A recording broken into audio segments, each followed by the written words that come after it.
It always takes a moment. Of course. Claims we're live.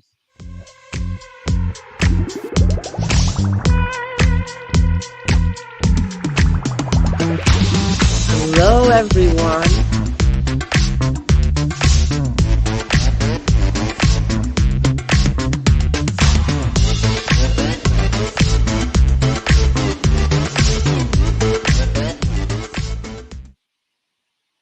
I think we had enough of that. Hello, Leslie, everyone. sing Good around. morning. Let's see who's here. I'm going to get up our welcome banner here. Hey, The first comment I see is Tanya. Thank you. Oh, Tanya, thank you for being here. Holly and Deborah. Wow. And you know what I love? That LinkedIn and StreamYard and all the services have figured out their issue with comments, and they're definitely flowing. Good morning, Anne. I'm going to show a few of the people. Thank you. I know where some of you are calling in from, but if you feel like telling us, let everybody know, because you never know who else is on here. So we're gonna, I could do like a little more of the music while we wait for everyone to join in, because you know it always takes a little bit of time. Of course, I have to find it.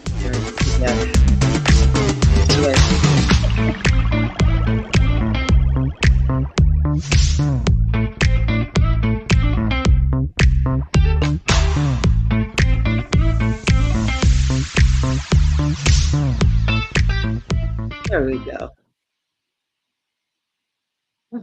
Oh, and good morning, Julie and Charity.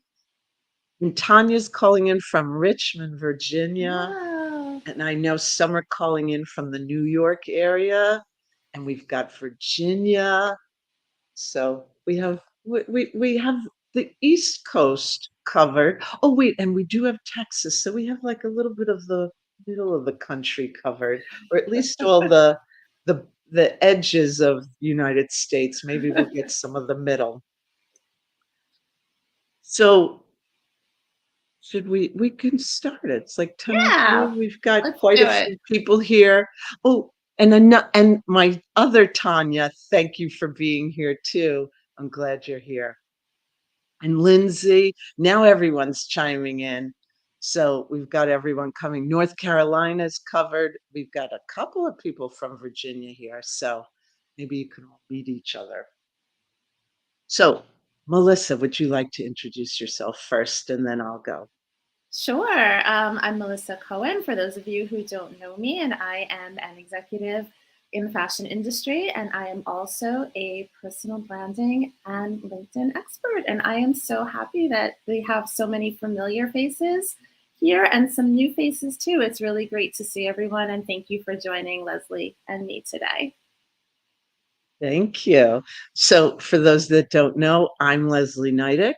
And if you're stuck in conflict, I will get you unstuck. I love sharing my strategies here on LinkedIn, also on YouTube and via my blog. And if you ever need help with a specific conflict, I've got something I'm launching soon called the Conflict Tune-Up. So stay tuned for that, when in a couple of weeks there'll be more information about it. So wait, we have a few more people to say hello to, and then we're going to get started. Hello, Jihan. Oh, hi, Jean.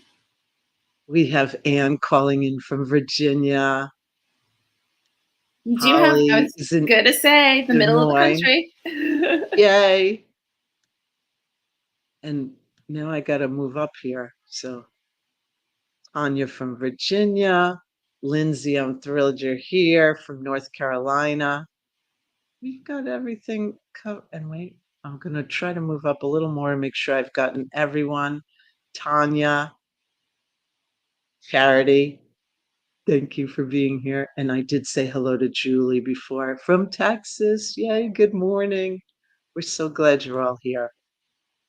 So to get us started, well, first of all, welcome to everyone, new viewers, people who are returning.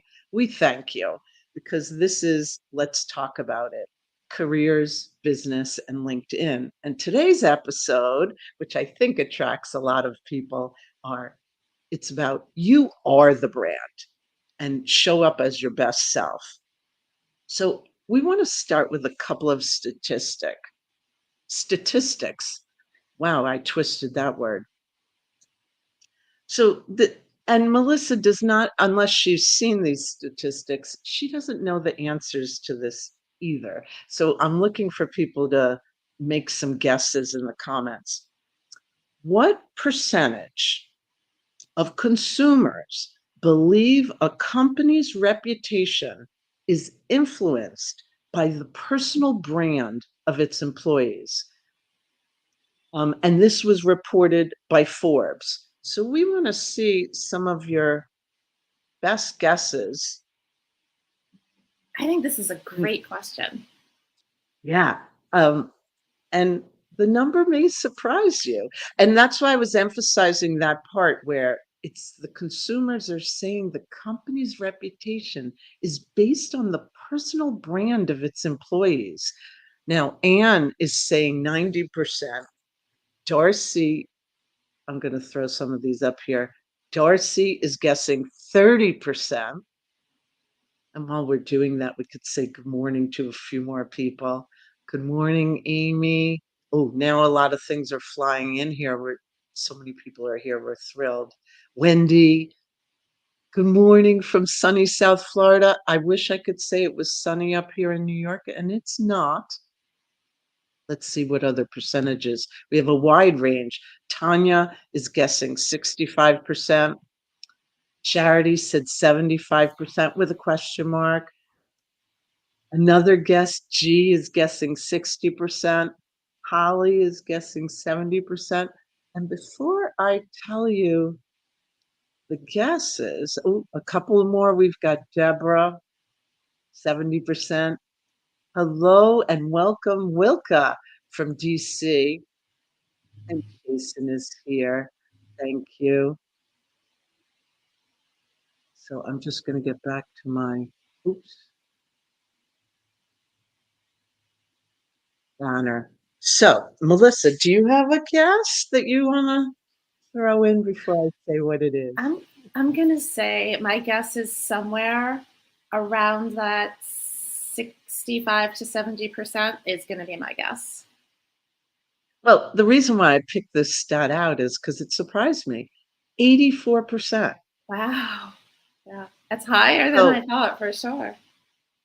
for sure. And when we talk more today, when we wonder whether our personal brand is important, it doesn't matter if you're self-employed. It also matters if you're employed by a company. So now I've got one more stat before we get started with the conversation. So this question is, what percent say that a strong personal brand is more important than a strong resume? And this was reported by LinkedIn.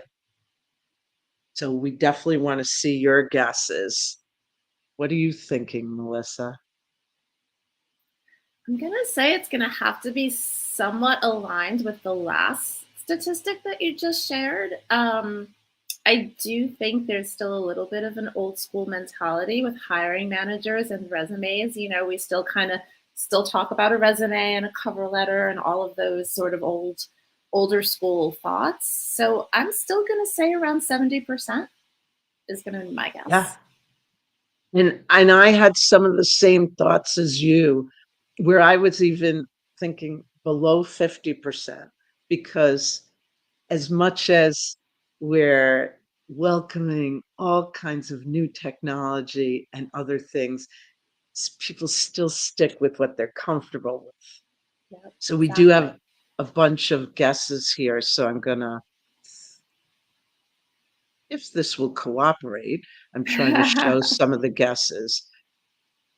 Oh, here we go. So Deborah's saying 50-50. They're both important. Tanya said 80%. Jason said 80%, Anne, 75%, Wendy, 85%. And then we have a comment here. I need to read through it. So Wilco said personal branding is definitely more important than the resume because you have the chance to tell your story and your experiences. That's a great point. And she guessed 85%. So the number is 70%. So I thought that was interesting. I actually thought it'd be lower, but on the other hand, that kind of falls in the realm of, hey, a lot of people are adopting it. Of course, we don't know who the hiring managers were. Are they internal hiring managers, external? And I think that would have a difference as well. So I just thought it'd be fun to I talk think those are about that. fascinating. Definitely. So we are going to start on the conversation. So let's talk about it. The question is, Melissa, how did you discover or come to realize the need for your personal brand? I feel like this is the ultimate softball question for me. So thank you, Leslie. Um, so if you guys don't know me or don't know my story, personal branding, LinkedIn, all of this was a foreign subject to me, right? I actually went back and looked at when I joined LinkedIn, and I joined LinkedIn in 2008. So I was a pretty early adopter.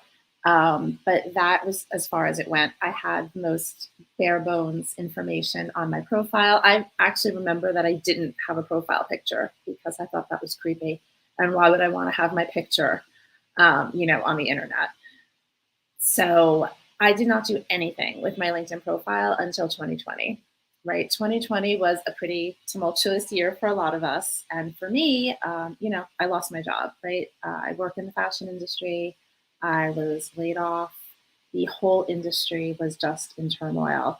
And I said, oh boy, I better go dust off my LinkedIn, right? I'm going to have to start looking for a job. I'm going to have to start building a network, something that I'm embarrassed to admit I really hadn't done over the years, right? At least not in a meaningful or thoughtful way. And Hmm. partially because the industry was really turned on its head, and it wasn't as if I was jumping right into interviewing because nobody was hiring.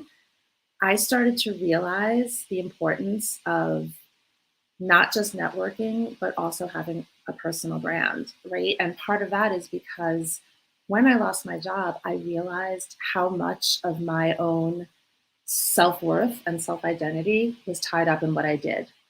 And if there's one thing that I could help people to understand, is that that should never be the case. You are so much more than who you work for or what your title is, right? And people want to know who you are, and you have to find your voice, and you have to find a way to communicate to people who you are, not just the company that you work for. A lot of it resonates with me for different reasons. And for me, I did look it up too. I apparently joined LinkedIn in 2005. I can tell you that Wow.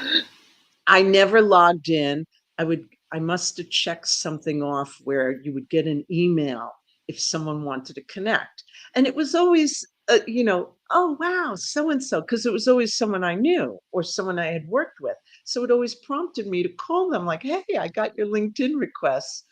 Um, and that was all I did for the next 16 years. If someone sent a LinkedIn request, I'd call them, say hello. It was great networking. So thank you, LinkedIn, for kind of prompting me for that. And then fast forward to 2021 for me. Over late into that summer, I decided I needed to finally write the blog that I wanted to write, like bite-sized strategies, things I always wanted to share, but I didn't know how to share them. I'm like, all right, let's do a blog. And then someone said to me, well, who's going to ever see this? I said, I don't know. Someone's going to find me on the internet. And that's when someone said, well, why don't you go to LinkedIn? I go, oh, yeah, I have an account. I had no idea of the password. Got on there.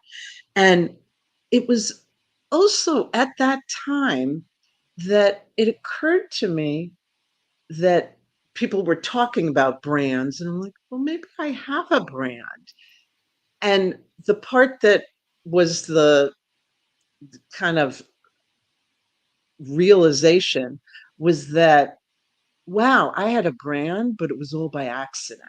And now I have to be intentional. And I started with comments. I started posting. Of course, it was the most terrifying thing I ever did. And, shut the computer after I did it, like, oh my God, what am I doing? And then in those early days of doing that, Melissa happened to be one of the few that I started interacting with. Somehow LinkedIn was kind enough to put me, on her posts so I could start commenting. And she doesn't know this, but she became like a role model for me. Like, oh Oh, wow, you can have your voice. You also have to find your voice and you can test it out. And that's really where I started, where I knew that our brand matters and that we've probably all had it all along, but now we needed to be more intentional. And I know a lot of people have thoughts about this because I see a lot of comments flying by. So I'm going to catch up a little bit here and see what um, so G was saying, too funny. You mentioned putting up a profile picture was perceived as creepy. I forgot to mention, I followed that too. I did not put a profile photo because I thought, how weird is that? You know my name. And then I'm going to move down here. Oh, good morning, Bruce. It's great that you're here. And Tanya Heller is saying, I could not agree more. I too felt my worth was in what I did in my previous job, as I felt it defined me. I and I think a think lot that's of something people. like super important, right? Because I hate to say this, but it's the reality. Companies are not necessarily loyal to us, right? And it's not even a reflection on you as a person or as an employee or as a contributor. Sometimes it's just numbers, right? It's just names and boxes, and it's a certain amount of budget that a company needs to find by downsizing. And so, to me, personal brand is sort of the ultimate insurance policy. You have to always have that. You always have to have that you can take with you anywhere that you go. And it will open doors for you. It will open opportunities because people will know who you are and people will want to find ways to help you, whether that's collaborating with you, whether that's recommending you for a new role, whether that's referring you to somebody who has those opportunities. I can't stress enough the power of having a voice and not being afraid to use it.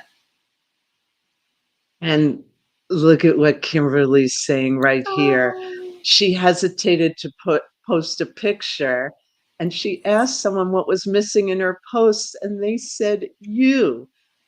I think that describes and defines what our brand is. It's you. And we have to show people who we are. I'm going to move to our next question. And Melissa, what are a couple of your best personal brand tips you wish you knew sooner? Yeah, I mean, I think the first one is just knowing that we have one, right? And not being afraid to share it. I think we're so afraid. Like you mentioned, the first time you posted closing the computer and leaving. And that's how I felt too, right? The first time that I made a post, I felt like kind of nauseous. And I actually looked back a couple months ago at what that first post was, and it was pretty dreadful. I mean, I reposted an article from Women's Wear Daily with like a sentence or two, but I lived. Nobody told me to go away. Nobody said you have no business posting on LinkedIn.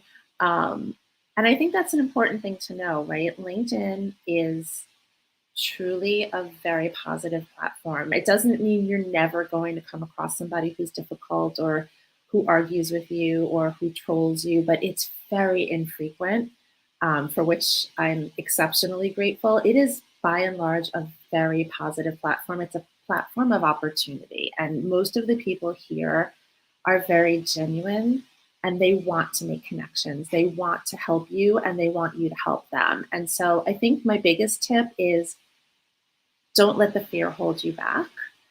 And then as far as like a tip that's related to our brands itself, it's be authentic. Be who you are. I think sometimes people are afraid to let their real personality shine through, but that is your brand, right? If you try to be someone that you're not or something that you're not, you get stuck in that forever, right? If you try to copy someone else's, and I've seen this, right? Something Yes. works really well for someone, and so you're like, oh, that's what I need to do. But that's not authentic to who you are. Yeah. It's horrible. You never get out of that cycle. So don't be afraid and be authentic. Be who you are. Yeah. Figure out what it Yeah. is that you want to be known for that's authentic to you. Absolutely. And I and for those that don't know, we don't converse before, so we don't know what each other is going to say. So some of what I have to say aligns very well with that. I mean, I think the first thing, if you want to be heard, you need to find ways to be heard. And you have to do what feels very uncomfortable. Like we talked about, just even posting is uncomfortable for almost everybody. It's scary to just put yourself out there. And then when you do, you realize what you're sharing. You're sharing your ideas and thoughts. And what an amazing platform we have to be able to do this because it did not exist before, even though it was there in 2005. Even then, it wasn't quite a platform where people were posting their ideas. It was all about your resume. And it starts with comments. It stays with comments. I find commenting on other people's posts still such an important part of the conversation on LinkedIn.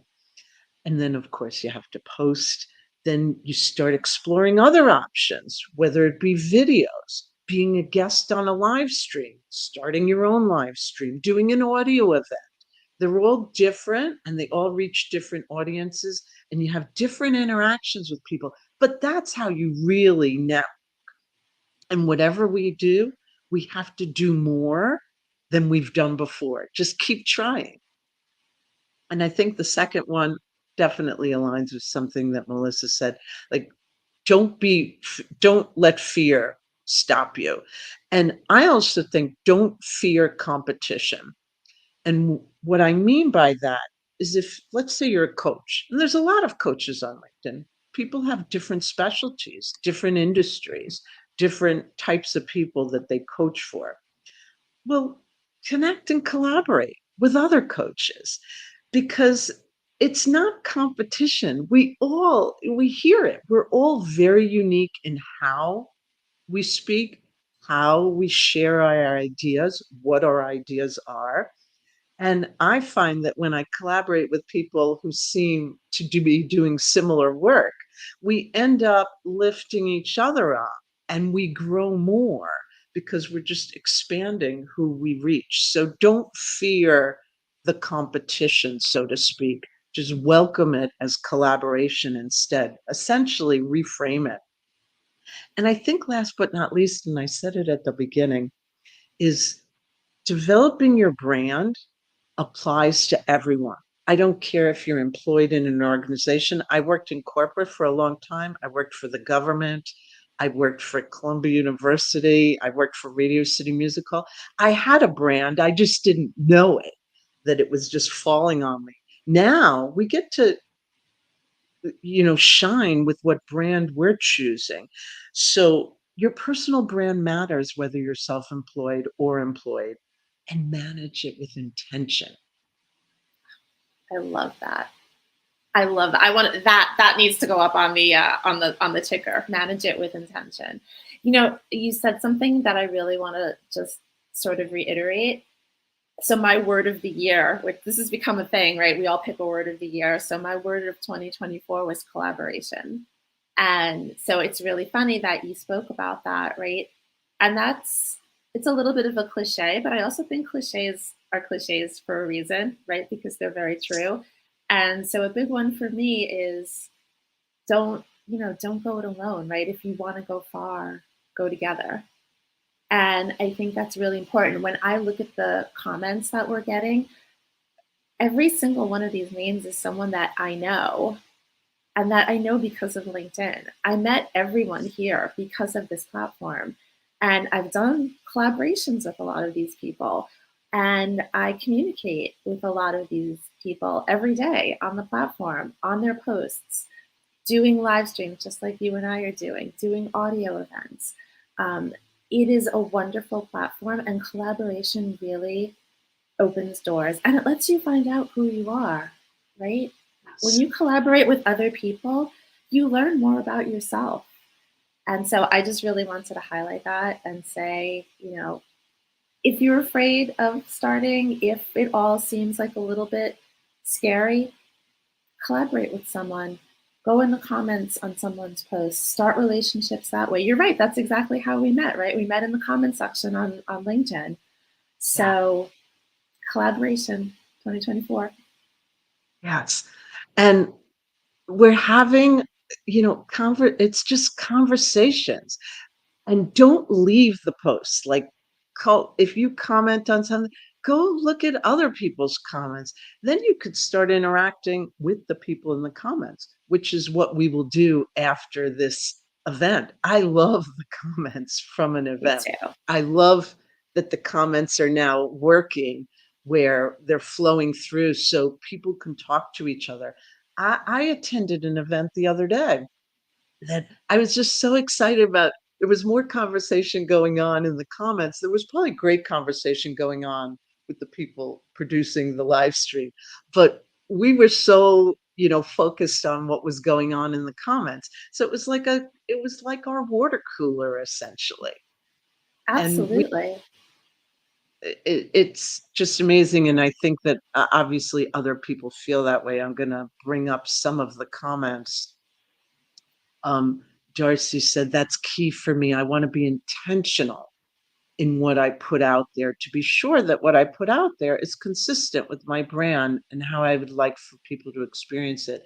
That's such a great point. And it is something I thought about, that when I realized, like, the word brand was scary at the beginning, like, what's my brand? What is it? I have to know exactly what it is before I start. Like, I needed to make sure my website was perfect, my posts needed to be perfectly aligned. And then I realized, no, no, it's okay to have a, a broad view of what your brand is, and you can still just be you and say something that may not be not aligned with the brand, but it has nothing to do with the brand. Where just like at work, we might have a conversation about like a non-business topic, and that's okay. And it took me a while. That's how I really got my voice out there, because I realized I needed to be intentional, but I didn't need to be like, oh, here's this little box of my brand. So My brand, prescriptive. Yeah. yes, for sure. I I know we're very close on time because I can't believe that it's 10:29, which is absolutely ridiculous. I want to address one comment that I see, if it's okay with you, Leslie. Yes. Um, and I apologize, it's coming through as LinkedIn user, which I think when we go on LinkedIn itself, I'll be able to see the name. But she's talking Yes. about the fact that when she posts topics that are a little more controversial, she doesn't get as much interaction. And so there's two things I want to say about that. One, don't let that stop you, because if it's important to you, you need to talk about it. And people will eventually engage. Maybe it'll start slowly, but all it takes is one post where people do start engaging, and then that conversation will absolutely flow.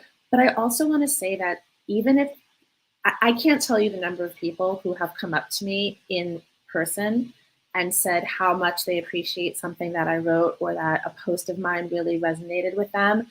And the first thing that goes through my head is, really, you're on LinkedIn? Like, because they don't comment, they don't react. They're like a ghost. And we call that our silent community. And so I just want to say that even if your post isn't getting direct reactions, you never know who you're reaching and who you're impacting. So don't stop posting about what matters to you. Yeah. Oh, I can't emphasize that enough. I, I'll run into someone I haven't seen in a couple of years, and they'll be commenting to me about everything I've been writing. I'm like, you've been lurking this whole time. Yeah, They're like, oh, I read your stuff diligently. And for whatever reason, they don't want to interact. And that's okay too. Our voice has an impact, even that when you don't know what that impact is. that's right. So we are at that time because it goes by so quickly. Fast. Consider this the start of the conversation. Let's keep on having the conversation in the comments. I'm looking forward to getting in there and responding to everyone and hearing your responses back. As you know, this is a monthly event. So, and it's all about careers, business, and LinkedIn. There'll be a new topic next month. This conversation is not just between me and Melissa, it's between us and you. And that's where we really want to continue it. April 19th will be our next episode. Wait, and we'll announce the topic. But before then, we'll see you on LinkedIn. And if Melissa has any closing words. I just want to say thanks, everyone, for spending part of your Friday with us.